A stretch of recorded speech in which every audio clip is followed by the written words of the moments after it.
Kembali lagi bersama saya dalam dialog khusus kerjasama Dinas Kesehatan Provinsi Kepulauan Riau dengan Batam TV dan Komisi 4 DPRD Provinsi Kepulauan Riau. Kali ini kami ada di Kampung Daun Tanjung Piayu. Mana nih suaranya? Wah, luar biasa ya pemirsa Batam TV ya. Di sini saya bersama ibu-ibu yang luar biasa. Mungkin nanti kakak di syuting ya. Jadi ibu-ibunya udah dandan dari jam 4 subuh demi mendatangi kita dan narasumber ya sudah dinanti ya. Kali ini Batam TV di dialog khusus dengan tema mental health. Nah, di sini ada 2 orang narasumber bersama saya, yaitu yang pertama Dr. Muhammad Solihin. Selamat pagi Dr. Solihin, gimana nih kabarnya? Selamat pagi untuk semua ibu-ibu, salam sehat semua ya.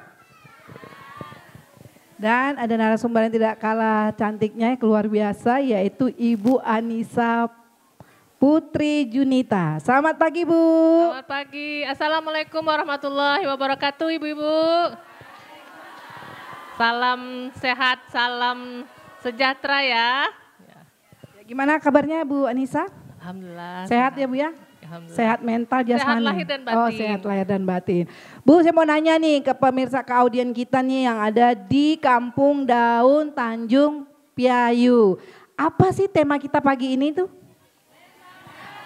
Iya, mental health itu apa? Oh, kesehatan mental. Nah, pemirsa Batam TV, di mana kita ketahui bahwa isu daripada kesehatan mental ini lagi hot-hotnya atau lagi marak diperbincangkan ya. Banyak sekali namanya mental health atau gangguan mental, salah satunya bipolar ya, mental disorder. Nah, inilah pagi ini kita membahas bersama Batam TV dan juga narasumber kita. Nah, ini saya mau tanya-tanya nih ke narasumber kita yang pertama nih Bu Anissa. Bu Anissa, saya mau nanya nih, kalau sebetulnya kesehatan mental itu, sehat itu yang seperti apa deh kalau kita ngomongnya, kan ada namanya sehat mental, gangguan kesehatan mental. Nah, kita bicara sehat itu seperti apa sebetulnya? Ya, silakan Bu Anissa. Terima kasih ya. Jadi ibu-ibu semua sehat ya Bu ya? Sehat di sini Bu? Ya, sehat secara fisik atau secara batinnya gimana? Sehat? Dua-duanya ya? Ya jangan hanya fisik saja tapi mentalnya enggak sehat. Makanya sekarang kita bahas tentang mental health atau kesehatan mental ya. Jadi yang dikatakan menurut Federasi Dunia ya, World Federation of Mental Health, ya, istilah ini kerennya ya. Jadi kondisi di mana seseorang itu mentalnya itu kuat, sejahtera ya, mampu menghadapi segala macam permasalahan kehidupan. Nah, jadi teguh, tegar gitu ya. Jadi tidak menjadi yang cepat depresi, kemudian stres seperti itu. Jadi mental health itu adalah di mana kondisi individu atau seseorang dengan kejiwaannya yang bisa dia sejahtera di situ. Dia bisa mengatur emosinya dengan baik. Dia tidak gampang marah, tidak gampang emosian. Nah, seperti itu Bu ya, lebih kurangnya seperti itu. Dia lebih tenang menjalani kehidupan, cooling down gitu ya, lebih tenang, terus punya kontribusi di masyarakatnya, berguna bagi lingkungan sekitarnya. Lebih kurang seperti itu Bu ya. Baik, terima kasih Bu Anissa. Jadi kalau namanya sehat itu terbebas dari namanya gangguan, stres, terus depresi gitu ya. Nah, tadi kan Bu Anissa bilang sehat itu bukan hanya dinyatakan dengan sehat secara jasmani juga, tapi mental gitu ya Bu Anissa ya. Nah, sebetulnya kalau yang sehat mental itu yang sehat seperti apa, Bu? Apa yang suka senyum-senyum sendiri, apa suka yang tertawa begitu atau berbicara di depan kaca, itu sehat mental itu yang seperti apa Bu Anissa? Silakan Bu. Baik, jadi kalau senyum-senyum sendiri boleh nggak Bu? Boleh aja ya, tapi jangan berlebihan ya Bu. Nanti kalau kita lihat, ya kok ibu itu senyum-senyum sendiri. Kalau senyum-senyum di depan cermin boleh, di depan kaca. Memuji diri sendiri boleh, tapi jangan berlebihan ya. Jadi kita kan perlu pujian ya Bu ya. Ibu-ibu suka nggak kalau dipuji? Hah, senang nggak? Kalau nggak senang kayaknya itu kena mental health ya. Tergantung dipujinya apa dulu gitu nggak? Dipuji kan pasti yang baik, Oh yang positif gitu ya. ya kan. Iya, iya. Kayak Bu Inces kita kan cantik sekali ya. Nah, luar biasa kecantikannya ya Bu ya. Nah jadi ditandai dengan apa? Bahagia dalam menjalani hidupnya. Jadi kalau kita ibu-ibu ya, di sini banyaknya ibu-ibu ya, bapak-bapaknya hanya segelintir ya. Jadi kalau misalnya kita lihat di dalam kehidupan sehari-hari, ibu-ibu ini kan banyak sekali ya, multi talenta ya, multitasking ya Bu. Pagi bangun pagi, udah ngurus anaknya, bikin sarapan, masak, mungkin antar anak sekolah dan sebagainya, mencuci ya segalanya. Tetapi apa? Tetap tegar, tetap bisa memberikan apa? Senyuman, tetap bisa bekerja, tetap bisa bersosialisasi nih seperti Bu RT 04 ya Bu ya, tetap ya merangkul teman-teman, ibu-ibu sekalian di sini kader-kader. Tepuk tangan dulu ya, tepuk tangan. Nah ibu-ibu kader ini kan dengan senyuman. Insya Allah saya melihat di sini mentalnya sehat ya, mentalnya tidak terganggu ya. Nah, jadi walaupun kita punya beban masing-masing, tetapi masih bisa kita tersenyum, masih bisa kita mengurus orang lain, berguna bagi orang lain. Nah ini salah satu dari ciri-ciri kesehatan mental. Ya, tidak gampang down, tidak gampang baper kata kalau sekarang ya Bu ya. Merajuk, murung, nah itu hati-hati. Ya gitu. Mungkin itu Bu. Baik, terima kasih Bu Anissa. Nah, kalau nangis itu boleh nggak Bu Anissa? Kalau kan ibu-ibu ini kadang suka nangis nggak tahu karena sinetron kah atau karena karena nonton film gitu ya, karena atau melihat nasibnya sendiri gitu sering menangis. Itu Ya, dalam jadi kesehatan mental itu gimana ya, Bu Anissa? Silakan. kalau sering menangis ya, kalau sering menangis tuh kayaknya kalau perempuan memang ya wajar ya Bu ya. Perempuan itu dengan air matanya, ada lagunya Bu ya, Wanita dan Air Mata. Mungkin Bu Inces belum lahir waktu itu ya. Ada Bu, tahu Bu lagunya ada. Bu, Wanita dan Air Mata? Ada Bu? Jadi, Bu RT mungkin tahu, ada? Jadi Wanita dan Air Mata? Ada, nanti cari aja di YouTube. Oke.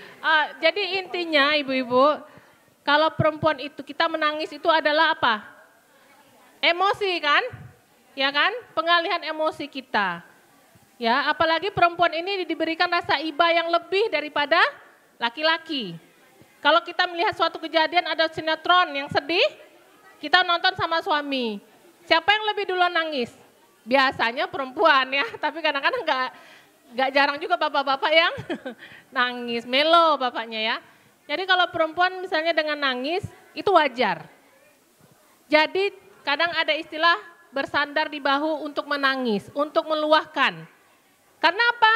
Setelah kita menangis, akan ada rasa apa? Ketenangan. Ya enggak Bu? Coba kalau nggak percaya Ibu nangis sekarang. Ya nggak tenang gitu ya, kalau udah tenang jangan nangis Bu, nanti susah di sini. Ya, jadi kalau kita menangis, kan misalnya hatinya tersakiti menangis, kemudian setelah menangis ada rasa ketenangan di situ karena ada hormon yang keluar dari situ. Ya, jadi kita ada 4 hormon yang membuat kita bahagia ibu-ibu. Ya, hormon endorfin ya. Tuh Bu, hormon yang pertama hormon endorfin. Ada berapa Bu tadi Bu? Oke, 4 endorfin, catet Bu. Ya, terus Hormon endorfin, kemudian hormon yang kalau misalnya ibu-ibu yang menyusui itu namanya hormon cinta, namanya hormon oksitosin.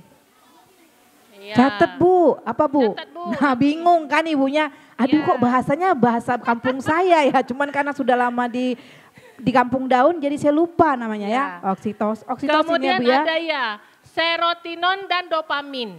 Nah ini Nah yang catet sering Bu, serotonin dan dopamin. Ya, jadi ini yang hormon-hormon yang memang membuat kita bahagia, membuat kita happy. Seperti itu. Jadi kalau Ibu mungkin jarang dengar ya, inilah 4 hormon yang memang keluar pada saat kita sedang sedih, kemudian menangis ya, kemudian rileks kita di situ. Karena apa? Beban kita seolah-olah sudah keluar. Tapi kalau misalnya ditahan emosi kita, nanti dia kalau istilahnya tidak meluahkan. Nah, ya kan? Jadi dia istilahnya bikin stresnya mendalam, tidak terluahkan, tidak dikeluarkan. Nah, itu Dipendam akan gitu ya, dipendam. dipendam ya, nggak Makanya boleh nanti juga. ibunya makan hati, kata orangnya makan hati ya. Sering Makan hati padahal bagus kalau untuk mencegah anemia, Anemia. ya, tapi ini makan hati yang berbeda. Oke, baik ya, terima kasih Bu Anissa. Nah Bu, ini ada narasumber kita yang paling ganteng di sini, ada Dokter Solihin. Nah, ini saya mau ngomong nih sama Dokter Solihin. Tadi yang disampaikan Bu Anissa terkait mental health nih. Dok, kalau misalnya kan dibilang ibu-ibu ini sekarang kadang kayak gini, aduh saya ini suka stres gitu. Nah, stres itu seperti apa sebetulnya Dokter Solihin, dan apa yang dikatakan dengan stres gitu? Silakan Dokter Solihin. Baik, jadi ibu-ibu semua dan bapak ya, jadi kalau seandainya, tadi kan saya mungkin agak menambah sedikit yang disampaikan Ibu Anissa tadi, bahwa selain ada mental, ada spiritual, ada tambahan spiritualnya lagi satu, dan sosial ekonominya. Nah ya, jadi kalau kesempurnaan jiwa seseorang itu, dia harus sehat dulu tadi fisik, mental, spiritual, dan sosioekonomi. Benar nggak? Nah, maka... Betul nggak Bu kata Dokter Solihinnya? Benar. Mereka langsung, oh iya benar juga, baru ingat ya. Tadi cuma ada telur di rumah ya, yang lain belum ada. Benar. Silakan Dokter Solihin. Nah, sebenarnya stres itu adalah gejala dari awal-awalnya saja, tapi paling sering itu disebabkan oleh ansietas atau kecemasan, ibu-ibu ya. Nah, kecemasannya itu bisa muncul seperti yang saya sebut tadi, berhubungan dengan fisik misalnya. Wah, saya sakit nih, jangan-jangan sakit saya bisa menyebabkan A, B, C, D, dan lain-lainnya. Akhirnya muncul stres, benar ya? Sudah tuh berhubungan dengan sosial ekonomi, seperti Dokter Inces bilang tadi, wah sekarang minyak goreng udah tinggal dikit, pikiran lagi, akhirnya muncul stres, ya, jadi cemas. Jadi pemicu semua, jadi 4 itu harus sehat kita semuanya. Jadi saya sampaikan tadi bahwa stres adalah hasil dari permasalahan yang ada sehingga muncullah ketakutan atau ansietas yang lama-lama mempengaruhi pribadi masing-masing. Muncullah ketakutan yang bersifat stres. Jadi itu. Oke, baik, terima kasih Dokter Solihin. Jadi sebetulnya stres itu adalah berawal dari tadi 4 ya, dari fisik, mental, spiritual, dan sosial ekonomi. Nah ini kadang sosial ekonomi ini agak gimana gitu ya kalau berbicara ya. Iya nggak Bu? Ibunya langsung lemes, iya kayaknya benar nih. Ini pengalaman pribadi nih, kayaknya beban hidup, tanggungan banyak, aduh gitu ya, luar biasa ya. Jadi kalau misalnya kalau 4 itu tidak seimbang, itu bisa menimbulkan namanya stres karena ansietas tadi ya Dokter Solihin ya. Nah saya mau tanya nih, batas daripada kecemasan nih ibu-ibu nih, batasnya sampai mana nih? Apa cemasnya yang dilihat frekuensinya, apakah setiap masalah 4 tadi ditambah nanti suami yang bikin stres, nah batas kecemasan yang dikatakan normal ya, ibu-ibu kan pasti mau tahu ya Bu ya, batas dari kecemasan yang masih diambang normal itu yang seperti apa atau yang sudah melebihi batas itu seperti apa Dokter Solihin, silakan. Ya baik. Tadi sudah disinggungkan sama Bu Anissa tadi, di situ ada namanya emosi. Ya, jadi stres itu semua kita punya stres Bapak Ibu. Saya punya stres, Dokter Inces punya stres, Bu Anissa dan ibu-ibu semua punya stres. Di dalam pekerjaan, kehidupan dan lainnya. Namun, disitulah tadi bahwa di dalam jiwa yang sehat tadi harus bisa mengkontrol yang namanya emosi. Nah, kalau seandainya stres Bapak Ibu sudah melebihi dari emosi yang ada, nah itu berarti kita sudah mulai ada gangguan perilaku jadinya. Mohon maaf kalau seandainya kita bilang seseorang yang tadinya pendiam, tapi karena dia stresnya tinggi, apakah karena faktor-faktor dari luar yang 4 tadi, sehingga dia bersifat agresif. Misalnya memukul orang, ya. Nah ini kan sudah ada perubahan dari perilakunya. Jadi ambangnya itu adalah sudah ada terjadi perubahan perilaku. Nah itu sudah berbahaya. Tapi kalau stresnya ibu bisa imbangi dengan emosinya yang di cool down, maksudnya bersabar, itu ibu bisa mengelola. Makanya tadi disampaikan orang yang jiwa yang sehat itu, dia itu mempunyai potensi dirinya sendiri untuk menjaga emosi. Jadi itu kuncinya Bapak Ibu ya. Jadi mudah-mudahan selama itu masih bisa kelola, itu iramanya masih dalam kewajaran. Baik, itu. Oke, baik ya Dr. Solin, terima kasih. Berarti kalau tadi dikatakan ansietas atau batas kecemasan normal itu sampai terjadi adanya perubahan perilaku itu yang sudah tidak normal ya Bu ya. Jadi kalau tadi pagi Ibu masih senyum-senyum sendiri, sekarang ketawa-ketawa sambil guling-guling, berarti itu udah perubahan perilaku termasuk ya Dr. Solin ya. Ada yang kayak gini Bu RT, di RT 04. Yang suka senyum-senyum sendiri, jalan-jalan sambil senyum, nggak ada ya karena Bu RT-nya luar biasa gitu ya. Nah saya balik nih, jadi Bu, Bapak-bapak di sini Bu Anissa ini adalah Kepala Seksi Kesehatan Keluarga ya. Jadi saya mau tanya, keluarga yang sehat itu seperti apa sih Bu Anissa? Silakan Bu Anissa. Ya tentunya tadi ya, kalau keluarga itu kan berarti satu unit terkecil dari masyarakat ya, adalah rumah tangga. Keluarga. Nah, masalah tadi mental, kesehatan mental, emosi sangat berkaitan dengan pola asuh di keluarga. Ya. Jadi kalau kita lihat keluarga-keluarga yang harmonis, kalau dalam istilah kalau di Islam sakinah, mawadah, warohmah. Penuh kasih sayang ya, penuh dengan tuntunan ya seperti itu.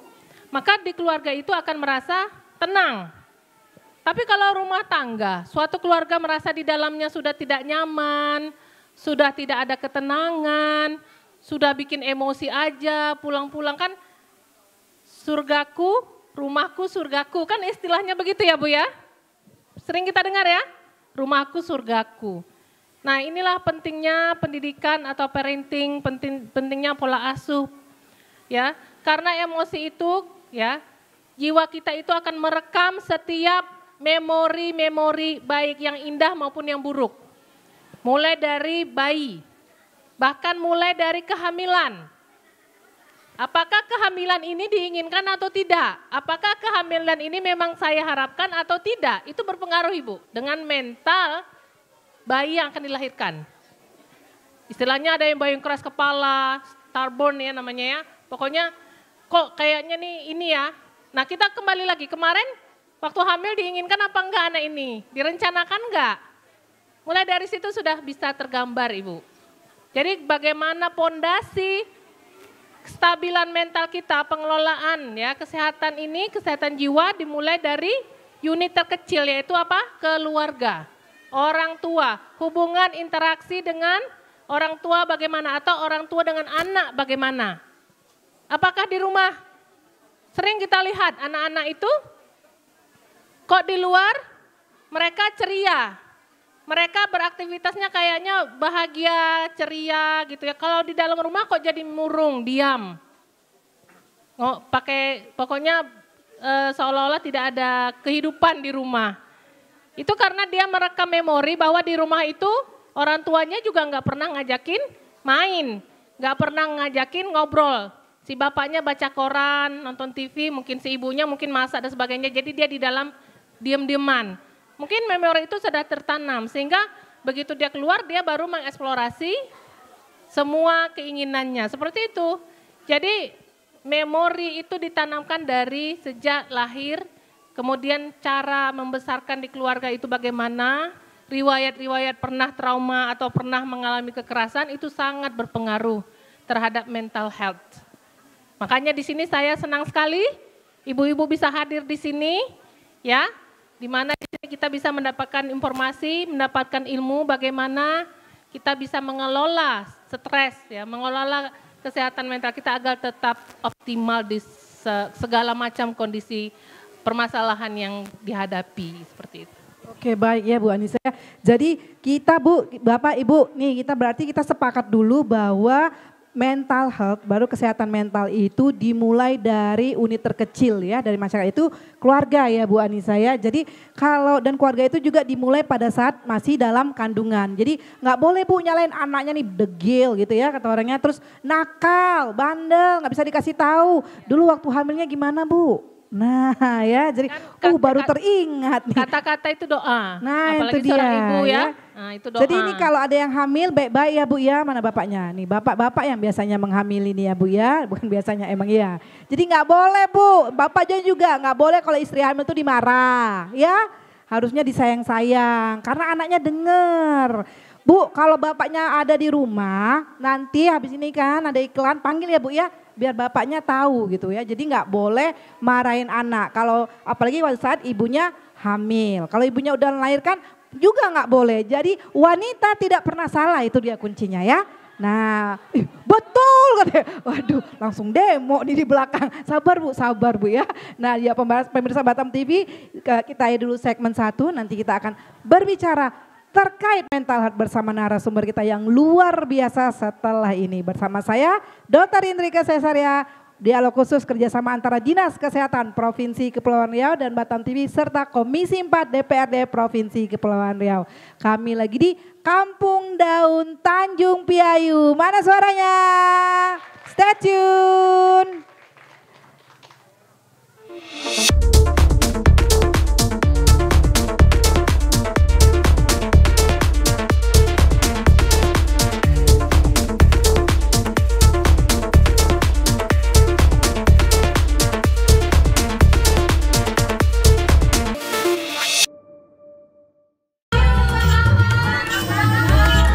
Permisi, Bang Akon, apa sih rahasianya? Ini tipsnya.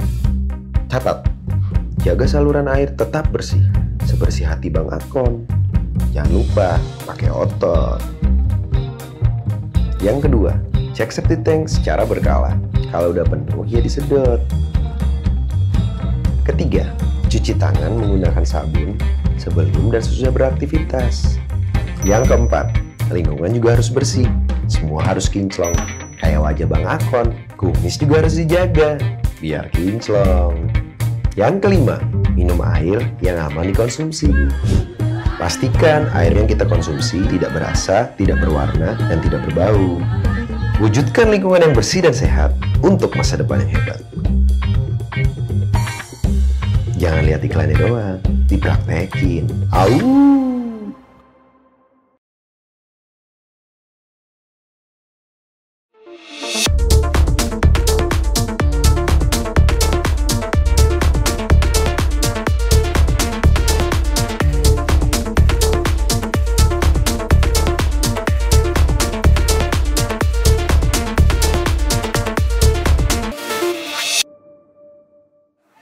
Pemirsa Batam TV, kembali lagi bersama saya Dr. Indrika Cesaria dalam acara dialog khusus kerjasama antara Dinas Kesehatan Provinsi Kepulauan Riau bersama Batam TV dan Komisi 4 DPRD Provinsi Kepulauan Riau. Kali ini kami lagi ada di Kampung Daun Tanjung Piayu. Mana suaranya? Luar biasa ya. Nah di sini kita bersama ibu-ibu dari RW 4 Kampung Daun Tanjung Piayu. Oh maaf RT 4, nah RT 4 ya. Jangan marah ya ibu RT-nya. Nah ya, jadi tadi kita membahas kali ini tema kita adalah mental health atau kesehatan mental. Nah balik lagi nih ke Dokter Solihin. Bagaimana nih Bu, mau tahu nggak Bu, gimana ada nggak Dokter Solihin cara mendeteksi dini atau screening daripada kesehatan mental biar bisa dilakukan di rumah Bu atau minta tolong Pak RT ya Bu RT ya, kali aja bisa. Yuk silakan Dokter Solihin. Baik, terima kasih Dr. Indrika dan ibu-ibu bapak semua. Nah, mungkin sebelum masuk ke screening, ini saya menyampaikan saja bahwa dari hasil riset, terjadinya kasus bunuh diri Indonesia itu luar biasa tingginya. Kasus bunuh diri, terutama anak-anak remaja. Nah, ini kadang-kadang kita seperti tidak tahu, anak-anak kita tuh sebenarnya mereka sudah mengalami. Nah, di sini pentingnya screening, ya Bapak Ibu. Jadi nanti kita alhamdulillah seluruh puskesmas yang ada di Kota Batam itu punya programnya masing-masing. Jadi kalau Bapak Ibu ke puskesmas itu akan di screening. Nah kalau untuk anak remaja itu menggunakan screening SDQ. SDQ itu anak remaja ya Dokter Solihin ya? Itu anak remaja karena itu untuk menilai perilaku. Nah mungkin Bapak Ibu lihat-lihat di TV ya atau medsos banyak anak remaja masalahnya apa sekarang nih? Pembulian, benar nggak? Nah, Jadi dia ikut-ikutan sama gengnya membuli orang. Jadi rupanya di dalam kejiwaan si pembuli itu juga ada gangguan jiwa. Yang dibuli akan mengalami gangguan jiwa. Ya, jadi nanti Bapak Ibu harus lihat perkembangan anak-anaknya. Mereka memang diam, apalagi kalau seandainya anak-anak itu pulang sekolah, masuk kamar, tidak bicara, itu harus diajak bicara. Karena seluruh Indonesia itu sudah melihat hasil dari SDQ itu rata-rata tingkat bunuh dirinya tinggi sekali, luar biasa. Tahu-tahu berita sudah bunuh diri. Pernah ada kejadian yang mau wisuda bunuh diri, benar ya? Nah, jadi mohon nanti setelah hari ini Bapak Ibu harus dukung tuh kalau seandainya ada kegiatan program puskesmas ataupun di sekolah ada screening, itu biasanya dilakukan pemeriksaan SDQ. Nanti kita bisa tahu, kita akan laporkan. Jadi memang saat ini kasus jiwa seolah-olah dianggap tabu, benar nggak ya? Dibuat istilahnya ini malu nanti buat keluarga, tidak. Jadi sekarang sifatnya terbuka, ya sekarang terbuka. Jadi kita tidak usah malu-malu. Semua orang mengalami, yang saya bilang tadi semua kita mengalami yang namanya stres. Cuman tingkatnya itu harus diketahui dan harus dilimpahkan, harus diluahkan. Ya, syukur-syukurnya dia harus dikuatkan lagi dengan spiritual yang saya bilang tadi. Spiritual itu sangat mempengaruhi ya, agama. Itu mempengaruhi sekali. Nah, jadi nanti kalau yang untuk remaja 20 tahun ke atas itu pakai SRQ. Kalau SRQ itu untuk menilai kesehatan jiwanya. Jadi kayak Bapak Ibu saya itu pakainya SRQ, Dr. Indrike SRQ. SRQ itu apa tuh dok? Kalau SRQ itu dia untuk pemeriksaan tentang kekuatan dari perilakunya. Kalau sementara kalau yang SDQ itu berhubungan dengan kekuatan pemikirannya, mentalnya itu nanti, ya. Jadi yang Bapak Ibu tahu kalau seandainya berhubungan ke puskesmas itu ada program untuk screening jiwa puskesmas, ya itu dimanfaatkan. Sekarang kami sudah juga minta puskesmas melakukan itu di sekolah-sekolah, ya sekolah-sekolah. Nah tadi luar biasa kasusnya Bapak Ibu untuk anak-anak remaja itu dari hasil hanya bukan seluruh Indonesia, kami di Batam pun melihat itu rata-rata pengen bunuh dirinya tinggi sekali. Ya mungkin Bapak Ibu pasti nggak tahu, tapi dia menjawab di itu ada keinginan untuk bunuh diri dan sudah dicoba berkali-kali. Ada yang kami temukan itu. Dia sudah coba untuk melukai dirinya. Nah ya, jadi hati-hati. Jadi itu dari screeningnya yang kita lakukan programnya SDQ dan SRQ. Berarti bisa ya Dr. Solihin ya untuk meng-screening atau mendeteksi awal terhadap gangguan kesehatan mental seperti itu ya. Tadi programnya yang ada di puskesmas ada dua ya Dr. Solihin ya. Ada SDQ dan ada SRQ. Screeningnya ya. Iya screeningnya. Nih saya mau tanya Bu, Pak yang sudah pernah ikut screening kesehatan mental siapa di sini? Enggak ada? Takut? Kok takut Bu? Takut ketahuan sakit jiwa gitu maksudnya? Oh Mbak tahu Bu. Oke sekarang mau nanya nih, Bu RT nanti ikan ibu-ibunya dibawa ke puskesmas nih disuruh screening semua ya sama bapaknya. Ya Dr. Solihin ya, bagus ya seperti itu ya? Iya betul. Iya screeningnya seperti itu. Jadi programnya apa tadi Dr. Solihin di puskesmas? Itu programnya ada di kejiwaan. Jadi nanti kalau di puskesmas itu dia yang program jiwa. Jadi Bapak Ibu bisa begitu ke puskesmas, tanya aja ada nggak screening kejiwaan. Nanti mereka akan tawarkan karena tidak ditanya pun biasanya ditawarkan. Cuman kita menawarkannya hati-hati. Kenapa? Masyarakat saat ini kan sangat sensitif. Kok saya sehat datang tiba-tiba di screening. Nah itu berantem. Ya, tapi sebenarnya sekarang harus terbuka ya. Terbuka, semua harus kita lakukan screening. Kami pun setiap tahun di kantor dilakukan screening. Dan banyak juga hasilnya yang luar biasa. Itu. Gimana? Kalau screening tidak berbayar. Di Bu puskesmas, RT nggak dibayar. Kalau misalnya bayar nanti kasih telepon Dr. Solihin ya. Jadi nanti screening ini kita menjawab pertanyaan Bu. Menjawab pertanyaan, jadi kita bisa menyimpulkan dan itu akan disampaikan jawabannya ke Ibu nanti. Bahwa Ibu perlu dikonsultasikan ke psikiater misalnya. Karena ternyata dari jawaban-jawaban tadi sudah mengarah ini kalau seandainya dibiarkan. Jadi nanti ada tingkatan Bu ya. Pertama kan kita cemas dulu ya. Tuh Bu, Cemas. bentar Bu. Pertama cemas Bu. Apa Bu? Ya. Cemas. Ya. Nih udah kelihatan nih wajah-wajahnya. Cemas nih dia. Udah mendung cemas nih saya nih jemuran. Nah, Apalagi terus yang kalau, kedua apa? apalagi kalau suaminya nggak pulang-pulang, cemas Nah ya. itu cemasnya lebih naik lagi tensinya. Terus Ya. apa lagi Dokter Solihin? Ya.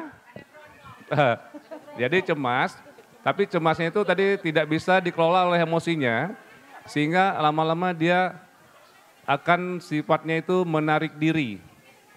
Withdrawal ya, menarik diri, ujung-ujungnya depresi.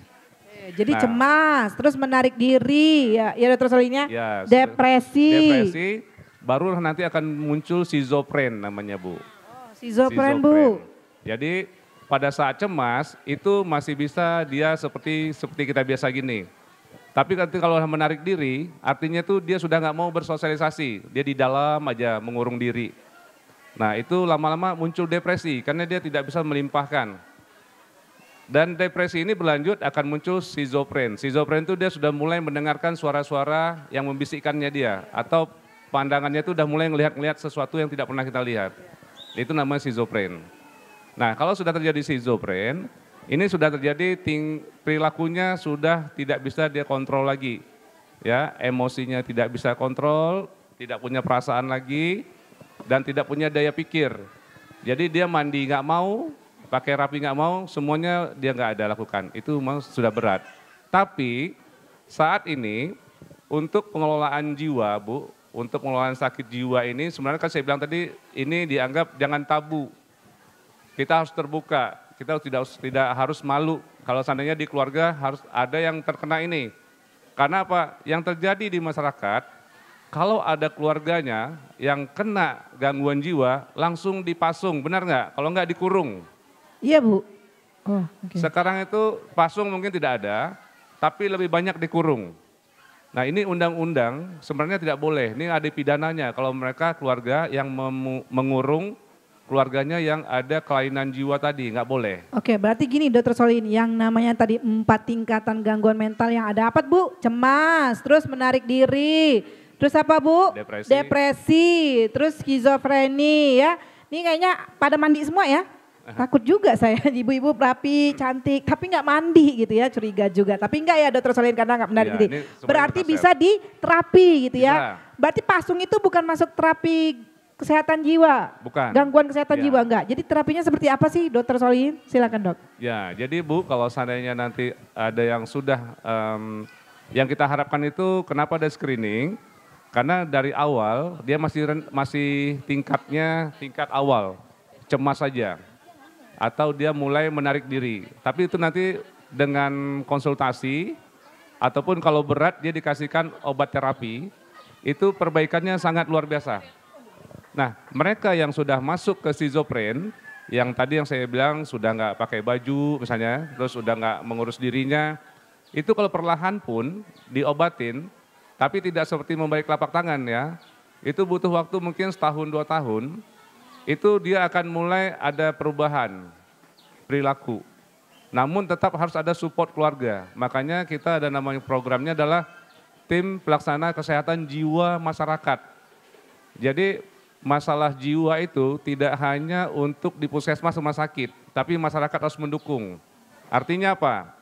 Mereka yang sudah diobatin di rumah sakit jiwa misalnya, itu pulang dia harus diterima, psikososialnya harus diterima. Dia mungkin dikasih kerjaan yang ringan-ringan, contoh misalnya nyapu halaman, kasih karena dia biar otaknya mulai berfungsi lagi. Selama ini kan sudah mulai tertutup ya. Nah jadi dia mulai berfungsi, jadi dia tahu, oh saya kerjanya ini. Pelan-pelan, itu banyak yang sudah ada yang berhasil. Asal keluarganya terbuka. Yang kita sulit itu kalau tertutup. Jadi didiemin, semakin parah. Dikurung, justru tidak merubah perilakunya. Jadi gitu, untuk penanganan kita ya. Jadi ada psikososial, ada terapi psikososial tadi, sama terapi dengan obat-obatan. Nah ini kita biasanya ngerujuk rumah sakit yang ada di Kota Batam, itu rumah sakit RSUD, RSBP. Kalau di Bintan ada 1, tapi insya Allah di Batam udah bisa ditanganin. Ya, Jadi kalau seandainya TPKJM yang sebelum tadi ada tim pelaksana kesehatan jiwa masyarakat itu, biasanya di puskesmas ada grupnya. Jadi nanti Bapak Ibu bisa lapor. Kalau seandainya ada warga dikurung atau mengalami gangguan, lapor aja ke puskesmas. Jadi sama-sama kita barengan mengobatinya. Jadi keluarga dari support keluarga, puskesmas dan rumah sakit mensupport dari obat-obatannya. Jadi gitu.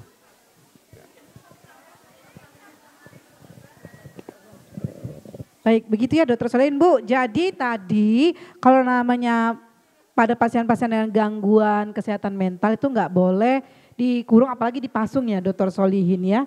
Sini ada yang gitu Bu RT? Nggak ada ya orang kampung daunnya. Terus jadi tadi terapinya bukan hanya berupa obat-obatan tapi juga psikososial ya Dokter Solihin. Nggak boleh dikucilkan, nggak boleh dijauhin apalagi diledek gitu ya Dokter Solihin. Malah abang yang dilempar-lempar ya Dok ya. Terus saya mau tanya ke Dokter Solihin ini, kalau orang seseorang yang digila-gilain atau dia menggila-gilain itu masuk kesehatan jiwa nggak ya Dok ya? Silakan Dok. Ya, itu bisa. Karena salah satu yang faktor predisposisi orang bisa kena gangguan jiwa, yaitu adalah kehilangan orang yang disayanginya. Nah Bu, dengar tuh Bu, wih yang ibu yang di belakang nyatet kehilangan orang yang disayangi. Oh semangat. Kalau yang sudah menikah pasti suami atau istri. Kalau yang lagi pacaran itu biasanya tadi cowok ceweknya. Kita bisa lihat ada kasus lompat dari jembatan karena putus orang yang digila-gilanya. Nah itu, jadi bisa pengaruh. Jadi mencintai sesuatu tuh sebaiknya jangan terlalu jangan terlalu berlebihan. Ya, enjoy aja Bu. Jadi jangan sampai merusak perilaku kita. Ini bisa pengaruh. Salah satu predisposisinya ya, yang mempengaruhi adalah orang yang disayangi itu bisa mempengaruhi orang untuk jatuh ke depresi tadi. Oh begitu ya Dokter Solihin. Bu jadi tadi disampaikan juga bahwa menggilai sesuatu juga jangan berlebihan ya. Karena nanti kalau kita kehilangan bisa terkena tadi ya gangguan daripada kesehatan mental ya Dokter Solihin ya. Terus tadi saya tanya nih, kalau ke rumah sakit Dok, rumah sakitnya berarti kan nggak semua rumah sakit ya Dokter Solihin ya. Jadi di sini maksudnya RSUD di Batu Ajis itu ya Dokter di Batamnya Dokter Solihinnya ada RSUD Embung Fatimah ya Bu ya. Jadi nanti dicatat. Nah ibu-ibunya udah semangat nyatat. Ngapa Bu di puskesmas nggak mau ya. Terus saya mau tanya nih, ibu-ibu kan takut nih kalau nanti dibilang gangguan jiwa saya Dok, saya malu nanti. Itu hasil pemeriksaannya antara dokter puskesmas dengan kliennya atau nanti dikasih ke Pak RT gitu, Dokter Solihin, silakan. Itu adalah rahasia kita. Jadi yang tahu adalah nanti dokternya sama penanggung jawab jiwanya sama ibu. Di situ nggak akan disebarkan, ya. Jadi itu malah ada konsultasi nantinya, konsultasi. Kalau seandainya memang berat, biasanya kita akan merujuk lagi ke psikiaternya, ke ahli jiwanya. Jadi insya Allah itu rahasia ya. Oke, terima kasih Dokter Solihin. Bu, jadi hasilnya itu rahasia Bu antara dokternya dengan pasien. Jadi nggak usah takut ya. Nah jadi kan aduh bener juga ya. Jadi nanti pulang dari cara ini Bu jangan lupa ya. Mau sholat istikharah dulu boleh ya nanti tapi jangan lupa tetap kata Dokter Solihin dilakukan pemeriksaan dini. Karena apa? Karena lebih awal deteksi dini lebih bagus ya Dokter Solihinnya biar kita bisa menentukan bagaimana kesehatan mental atau kesehatan jiwa diri kita sendiri. Bukan begitu ya Dokter Solihin ya? Nah ini saya balik ke Bu Anissa nih. Kalau tadi Dokter Solihin udah menyelesaikan, oh ya sebentar nih Dok, satu pertanyaan lagi. Yang tadi apa Dok? Tim pelaksana kesehatan jiwa masyarakat, itu timnya siapa saja? Apa ini bisa nggak nih ibu-ibu di sini jadi timnya, ketua timnya? Ya baik, jadi kalau tim pelaksana kesehatan jiwa masyarakat itu SK-nya Pak Wali Kota. Tapi kalau seandainya nanti udah masuk ke puskesmas, itu dibikinkan lagi tim berikutnya, jadi dia diturunkan. Jadi ibu-ibu misalnya di perumahan Kampung Daun. Ya. Mengajukan aja ke puskesmas Pancur. Kami mau dibuatkan tim pelaksana kesehatan jiwa masyarakat kelurahan misalnya. Jadi kalau masalah orang yang berhubungan tadi ada kelainan jiwa atau masalah itu di grup itu aja bicaranya. Jadi akan turun. Contoh yang sudah berjalan di kami, misalnya ada yang bikin ribut, ngamuk. Itu di grup itu di grup disebarkan. Terjadi di sini. Nah, kami tinggal kontak juga Satpol PP. Jadi Satpol PP yang datang ngambil dan kami sudah berkoordinasi dengan RSBP kalau nggak RSUD. Tinggal bawa. Kalau dulu kan kita bingung. Ini mau lapor kemana? Lapor di Dinsos kah? Dinas Kesehatan kah? Banyak bingung ya Bu ya. Nah, jadi kalau seandainya dibikinkan tim nanti di sini, itu hubungannya lebih kita tahu ini punyanya Puskesmas, punyanya Dinas, Dinsos, atau langsung Satpol PP. Karena dia kalau udah ngamuk-ngamuk itu kita perlu Satpol PP. Nah, jadi itulah gunanya tim pelaksana kesehatan jiwa masyarakat tadi. Oke, berarti TPKJM itu ada di setiap RT lingkupnya atau kelurahan? Seharusnya kelurahan, tapi tergantung kelurahan yang meminta membuatnya. Gitu. Kalau di Batam sendiri, izin nih Dr. Solihin, ada sudah berapa nih TPKJM tersebut kalau di khusus Kota Batam? Ya, kalau untuk kelurahan TPKJM-nya sudah ada di Tanjung Buntung 1, sudah itu di Botania, nggak salah mungkin di Pancur mau buat ya. Oke. Nah, tapi nanti mudah-mudahan dari Kampung Daun bisa mengajukan ke Puskesmas Pancur. Oke, terima kasih Dr. Solihin. Ini bertanya nih Bu RT, mau ada nggak di sini namanya tim pengawas ya Dok? Tim pelaksana kesehatan jiwa masyarakat. Mau nggak? Syaratnya harus tes dulu Bu ya, screeningnya. Nanti takutnya timnya malah yang ditangkap nanti ya. Jadi harus sehat dulu. Nah, masalah psikososial ini sensitif Bu ya. Udah. Oke Bu, oke semangat. Nah, ini saya satu nih balik lagi ke Bu Anissa. Nah, Bu Anissa, kalau di Provinsi Kepri nih, ada nggak sih sebetulnya program untuk di kesehatan keluarga terkait kesehatan jiwa? Nah seperti itu, silakan Bu Anissa. Baik, terima kasih. Jadi kalau di kesehatan keluarga tentunya ada namanya program kesehatan jiwa ibu hamil. Ya, jadi ibu hamil dari mulai dia hamil sudah juga dilakukan pemeriksaan secara umum, walaupun secara umum, tetapi tetap ditanyakan untuk mentalnya. Karena ada beberapa kasus yang sekarang juga sedang marak-maraknya, namanya postpartum blues atau baby blues. Pernah nggak dengar Bu? Pernah ya? Wih hebat, orang ibu-ibu kampung Tepuk Daun. tangan dulu buat Tepuk ibu-ibu tangan dong. kader di sini ya. Apa Bu namanya Bu? Baby, apa Bu blues? Baby, biasa aja Bu, muncungnya nggak usah maju-maju gitu ya Bu ya. Ya ampun, tahu dia lipstiknya baru ya. Silakan Bu Anissa. Iya, jadi ada namanya postpartum blues ya. Postpartum itu berarti setelah melahirkan. Ada juga istilah lain baby blues. Artinya begitu dia lahir, tiba-tiba dibenci sama anaknya. Tiba-tiba dia merasa stres, merasa tak berguna, makanya ada kasus-kasus di TV itu dia menenggelamkan anaknya, melempar anaknya ke rel kereta api ya. Kemudian bisa sampai agresif tadi, sampai bisa membunuh ya, seperti itu sangat bahaya sekali. Ya, jadi kita juga melakukan screening dan juga bekerja sama ya dengan kejiwaan yang ada, program kejiwaan yang ada di Puskesmas lewat ANC, pemeriksaan kehamilan. Jika ditemukan gejala-gejala seperti sering sakit kepala, kemudian emosional yang nggak stabil, seperti itu bisa dirujuk istilahnya antar program. Karena kita takutnya ibunya depresi kehamilan, dalam kehamilan dia depresi. Karena apa? Ternyata kehamilannya tidak diinginkan ya, kan banyak KTD kehamilan tidak diinginkan, bukan hanya remaja saja ya Bu ya, banyak ibu-ibu rumah tangga juga begitu. Artinya kita juga sebagai tenaga kesehatan, jadi di bidan-bidan juga sudah mulai men-screening, kita berkoordinasi karena sekarang ini tidak boleh dianggap tabu lagi. Ya, jadi jangan malu kalau kita mau periksa kejiwaan kita. Karena apa? Dampaknya akan sangat besar jika kita mengabaikannya. Karena apalagi seorang ibu nantinya setelah melahirkan, dia akan membesarkan anak-anaknya. Memberikan ASI eksklusif, memberikan makan kepada anak-anak dan keluarganya. Mengasuh lagi ya. Jadi program-program itu di saya, di Kesehatan Keluarga dan Gizi Masyarakat. Dan juga ada program kesehatan remaja. Tadi Pak Dr. Solihin sudah mengatakan remaja dengan bullying yang sekarang banyak sekali terjadi, ya bullying. Jadi faktor pembulian, ya di remaja-remaja di sekolah-sekolah itu serasa kayaknya nggak ada yang terlepas dari pembulian ya, seperti itu.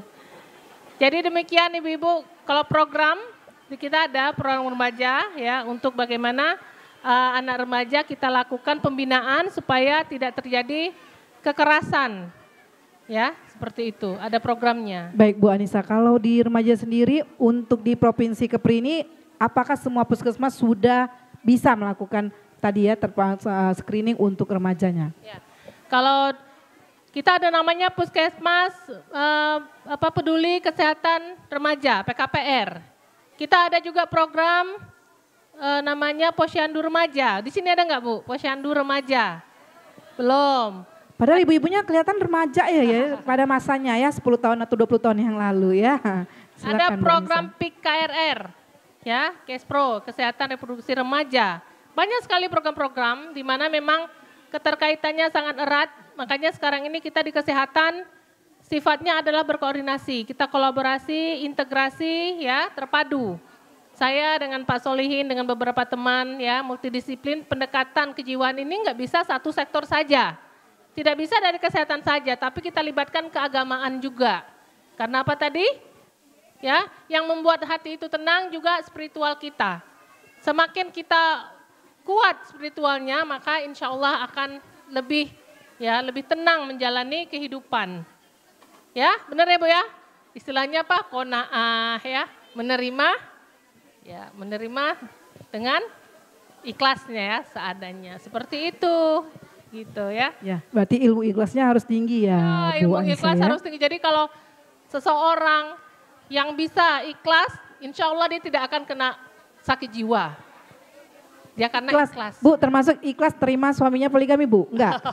Ya, Ibunya ya. katanya melotot. Yang penting ikhlas. Nah, ikhlas saja, ikhlas Bu. Pisau dapurnya melayang nanti ya. Nah baik, terima kasih tadi Dr. Solina sama Bu Anissa, nah pemirsa Batam TV. Nah kita nanti akan ada di segmen berikutnya, jadi jangan kemana-mana, tetap di acara dialog khusus kesehatan mental dan kerjasama antara Dinas Kesehatan Provinsi Kepulauan Riau, Batam TV dan Komisi 4 DPRD Provinsi Kepulauan Riau. Masih dia tema mental health di Kampung Daun Tanjung Piayu. Stay tune.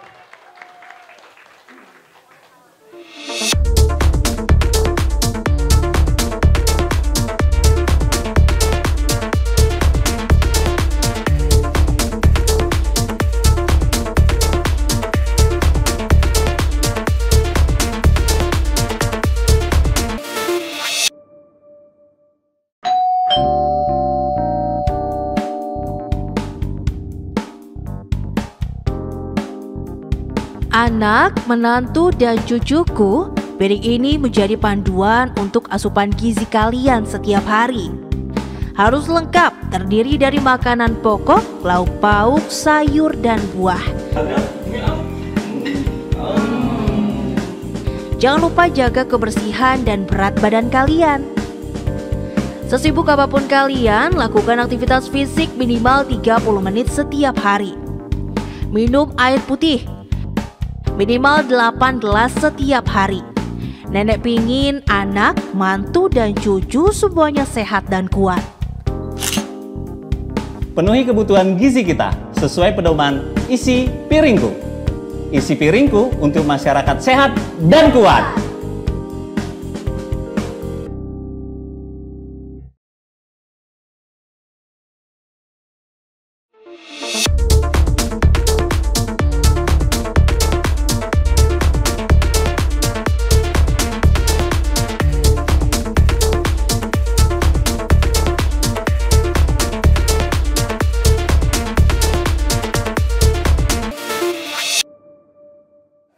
Pemirsa Batam TV kembali lagi bersama saya Dr. Indrike Cesaria dalam acara dialog khusus kerjasama antara Dinas Kesehatan Provinsi Kepulauan Riau, Batam TV dan Komisi 4 DPRD Provinsi Kepulauan Riau.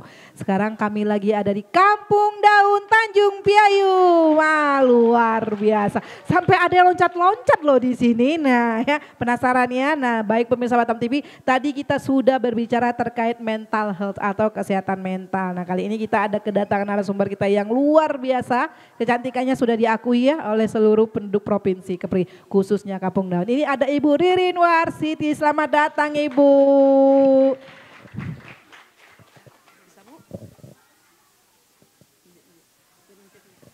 Gimana Bu kabarnya pagi ini Bu? Alhamdulillah luar biasa. Sehat mental ya Bu ya, karena kita bicara lagi kesehatan mental, sehat mental ya Bu ya. Alhamdulillah sehat lahir dan batin. Alhamdulillah, kalau enggak mungkin ke sini ya Bu ya. Alhamdulillah kelihatan dari wajahnya. Nah gini ya Bapak Ibu ya, kalau lihat sehat mental tuh senyumnya manis ya, ketawanya enggak sembarangan, jangan yang ketawa senyum sendiri-sendiri gitu ya. Itu ya, kan tadi sudah dibahas ya, kata Dr. Solin, itu yang harus pergi ke puskesmas untuk screening. Nah tadi nih balik lagi nih ke Bu Ririn nih selaku anggota Komisi 4 DPRD Provinsi Kepulauan Riau Bu. Peran sebetulnya di legislatif untuk kesehatan mental khususnya di Provinsi Kepri nih Bu. Seperti apa sih Bu? Silakan Bu Ririn. Baik, terima kasih Dr. Indrike, izin Pak Dokter dan Ibu Anissa. Jadi kalau saya sebagai dalam hal ini pelaku pemerintah ya, pastinya support pagu anggaran untuk pengadaan pelatihan, pendidikan untuk ibu-ibu muda dan ibu-ibu produktif. Kan ibu-ibu kan ada dua ya, dokter setahu saya itu ibu rumah tangga kemudian ibu pekerja. Nah di zona yang seperti ini sebetulnya zona yang paling rentan, terutama ibu-ibu rumah tangga, sudah urusan rumah tangga, urusan pasangan, kemudian anak, kemudian lingkungan. Nah untuk ibu pekerja kan pasti selain ada urusan rumah tangga, bla bla bla bla, tapi kan ada juga karir. Nah, peran pemerintah dalam hal ini adalah support pagu anggaran untuk penyediaan pelayanan kesehatan secara mental.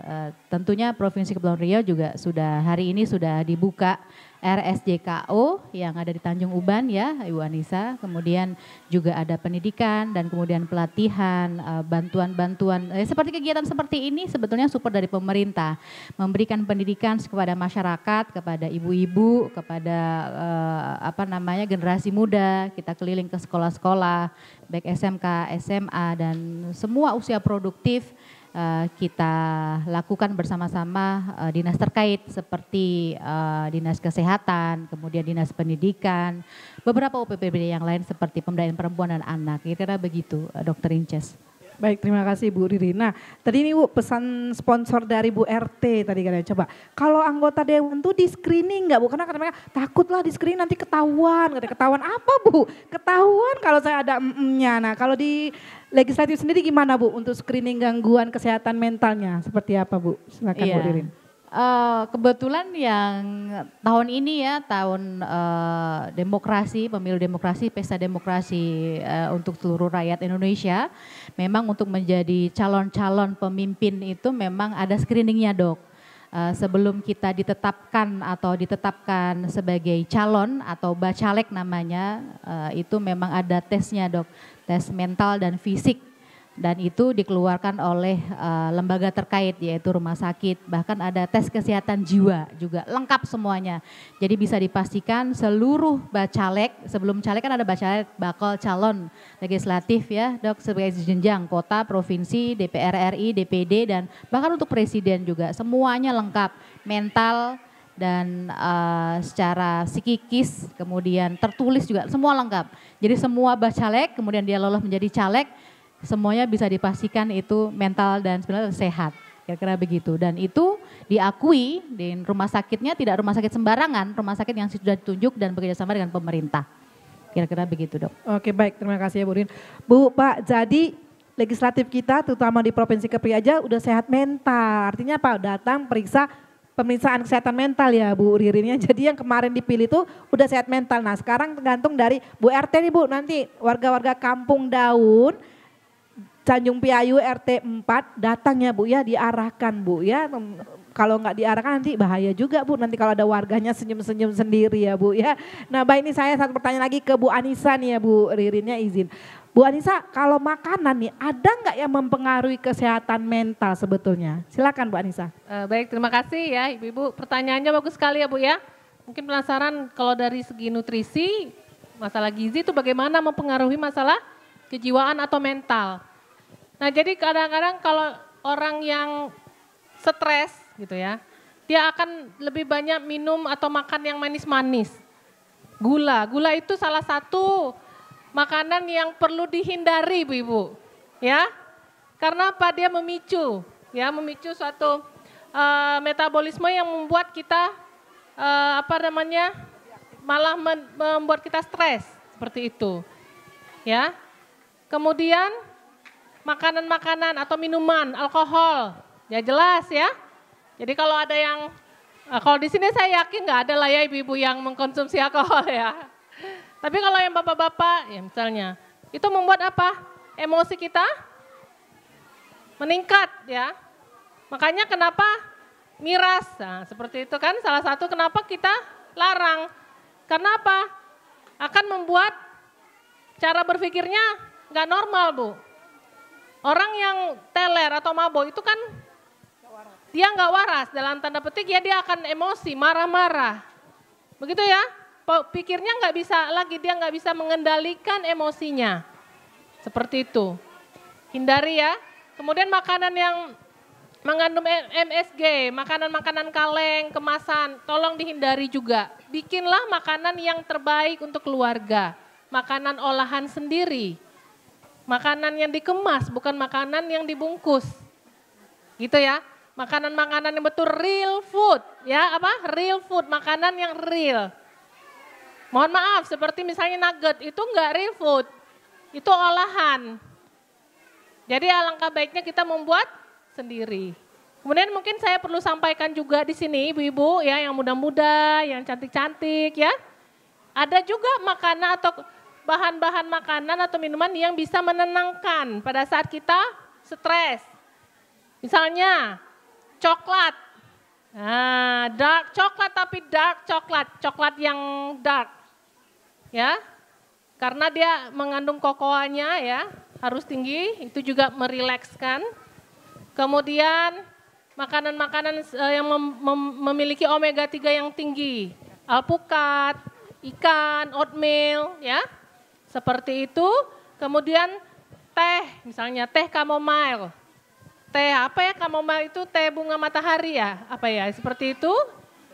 Kemudian pandan. Jadi kalau kita pergi ke aromaterapi, kan ada bau-bau esens pandan, chamomile ya, bunga-bunga seperti itu kan menenangkan, merileks. Jadi kita ikut rileks, hormon-hormon yang 4 hormon yang tadi juga keluar, yaitu hormon kebahagiaan.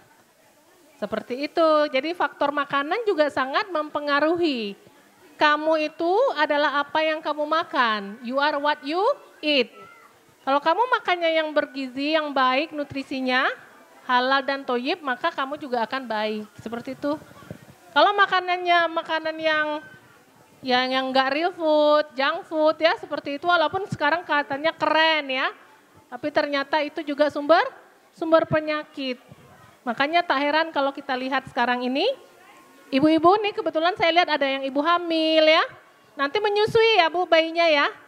Karena salah satu juga untuk kesehatan mental bayi. Jangan bayi itu kita kasih susu sapi. Susu yang terbaik adalah susu ibu. Karena di situ ada hormon apa tadi? Oksitosin. Hormon rasa cinta kepada anaknya, bonding ya. Di situ ada tatapan kepada anak ya, rasa kasih sayang. Nah mungkin itu salah satunya ya, tadi beberapa faktor makanan mempengaruhi kesehatan jiwa kita juga, seperti itu. Baik, terima kasih Bu Anissa ya. Jadi tadi makanan secara tidak langsung juga bisa mempengaruhi terhadap kesehatan mental. Tadi ya Bu Anissa ya. Kenapa? Karena tadi kamu adalah apa yang kamu makan gitu ya. Tapi saya rasa di sini warga-warga RT 4, mana nih suara RT 4 Kampung Daun nih? Pada lapar kayaknya ya kalau udah ngomongin makanan Bu Anissa. Jadi kelihatan makanan udah kebayang tuh makanan di bawah tudung saji ya.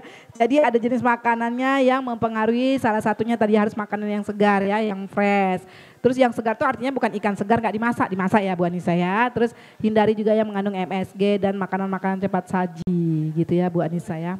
Dan gulanya tinggi. Jadi Bu, ini kan Bu RT beserta warga Kampung Daun RT 4 nih udah manis-manis. Jadi stop konsumsi gula yang berlebihan. Oke Bu, janji? Janjinya nggak janji ini, nggak janjiin, janji palsu nanti. Janji nggak Bu, gulanya dikurangi?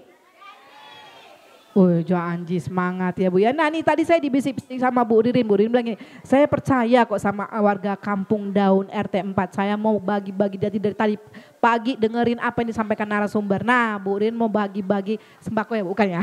Mau bagi-bagi door prize nih dia ya, siap-siap ya gimana Bu? Silakan Bu pertanyaannya Bu. Ya keluarin catatannya Bu yang tadi. Nah ayo bingung.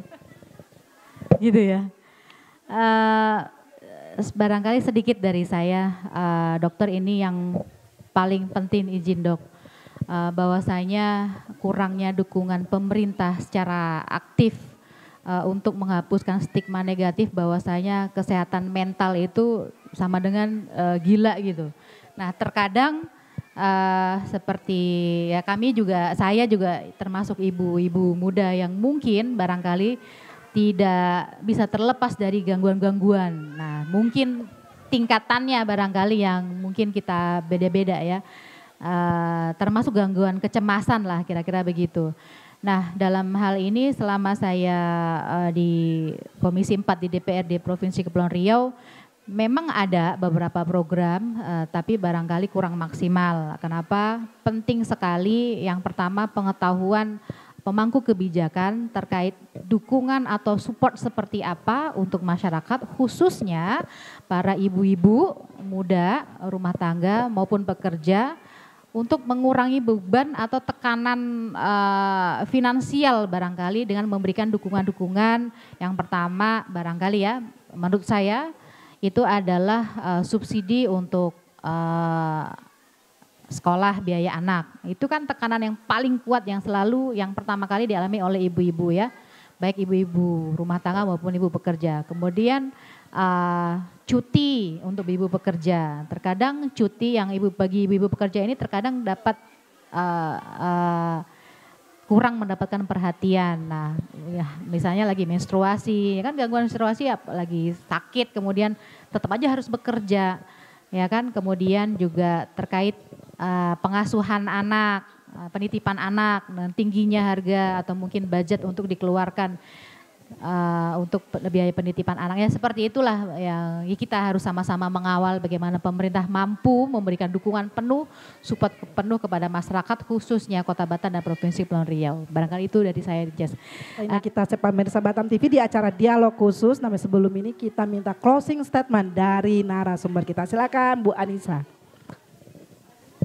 Baik ibu-ibu, masih semangat ya Bu ya? Tambah ceria Bu, tadi kan udah dibilang tanda kita bahagia, tanda mentalnya sehat ditandai dengan apa? Senyum ya, jadi kalau senyumnya simetris nggak kiri dan kanan? Harus simetris ya. Kalau sering tersenyum maka hormon-hormon yang tadi 4 tadi itu keluar ya. Makanya kalau lagi nangis terus jeda dengan senyum. Oke bercanda Bu ya. Baik, mungkin dari saya tadi ya Ibu saya sudah mengatakan bahwa faktor utama terpenting untuk menjaga kesehatan mental adalah dari unit kecil, yaitu adalah keluarga. Maka dari itu tolong ya, mulai dari hari ini ibu-ibu sudah harus menjaga kesehatan mental anggota keluarganya juga.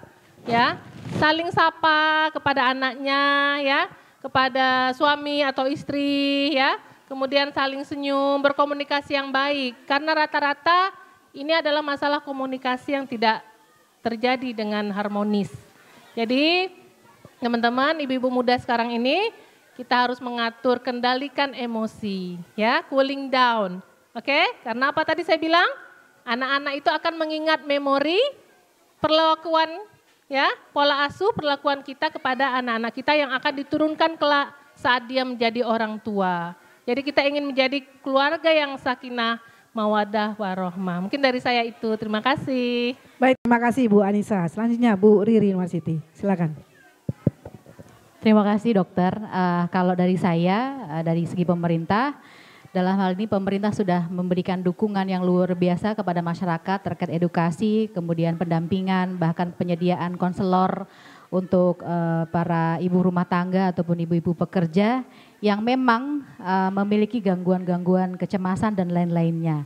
Oleh karena itu tetap self-care, kemudian peduli dengan lingkungan, yang pertama diri sendiri, keluarga, lingkungan, kemudian kalaulah memang ada segala sesuatu yang mungkin di luar kendali kita, tepat cari tempat atau mungkin pertolongan yang bisa membantu kita mencari solusi yang terbaik khususnya untuk diri kita sendiri, keluarga dan lingkungan sekitar. Dan tetap aware, semangat, sehat selalu untuk kita semua. Semoga kita semua mampu menjadi diri-diri yang pribadi dan luar biasa baik untuk diri kita dan masyarakat sekeliling kita. Barangkali terima kasih dokter. Baik, terima kasih Bu Ririn. Selanjutnya Dr. Solihin, silakan Dok.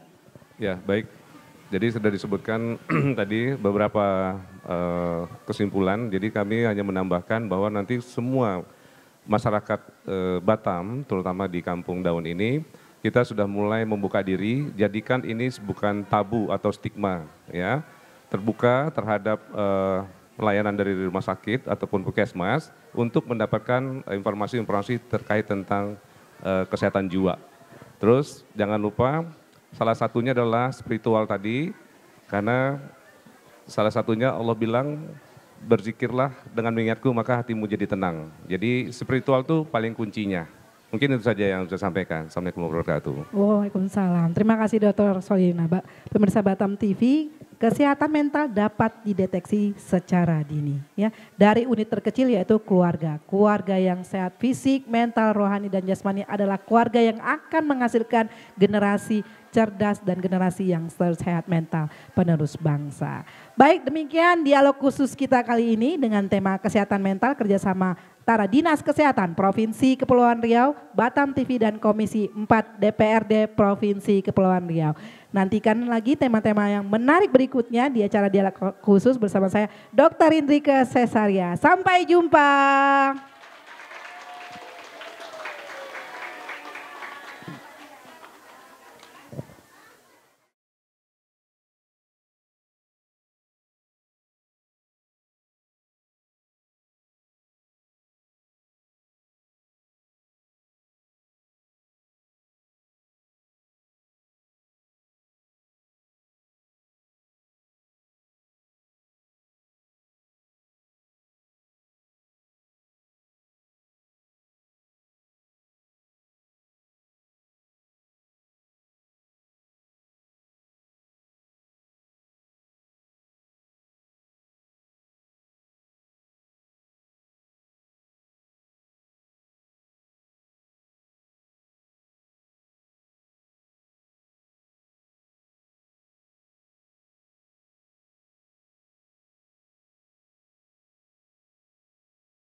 Batam TV, inspirasi Kepri.